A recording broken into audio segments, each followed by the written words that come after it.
সবাইকে ছাদ বাগানে স্বাগতম। আজকে আমরা যে সয়াবিন তেলের যে 5 লিটারের বোতল আছে সেই তেলের বোতলে গাছ লাগাবো। তো সর্বপ্রথম বোতলের ঢাকনাটা কেটে নিতে হবে সমান বরাবর। কাটিয়ে নেওয়ার পরে আশেপাশে গায়েতে একটু ফুটা করে নিতে হবে চারপাশে, কারণ যে পানি বেজে থাকলে কিন্তু প্লাস্টিকের টবে কিন্তু গাছ বাঁচবে না, এর কারণে ফুটা করে নিতে হবে। এরপরে যে মাটি, এই লাল শাকের চারা হয়েছিলাম মারা গেছে, এই কারণে এখান থেকে মাটি তুলে নিয়ে ওইটা ভরাট করব আর কি। তো আস্তে আস্তে সার, গোবর, জৈব সারে দেখুন মাটির ওপরে কিন্তু অনেক জৈব সার রয়েছে।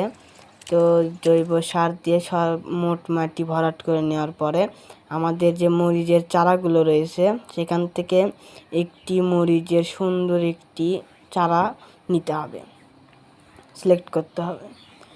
তো পাসুন দিয়ে সুন্দর করে আর কি শিকড় যেন না ছিঁড়ে যায়, মূল যে শিকড়টা সেটা যেন ছিঁড়ে না যায়, একবারে অ্যাকুরেট গাছ নিতে হবে। তো যেখানে রোপণ করব সেখান থেকে একটু মাটি তুলে সাইডে রেখে দেব, আর এই চারাটা এখানে রোপণ করে দেব।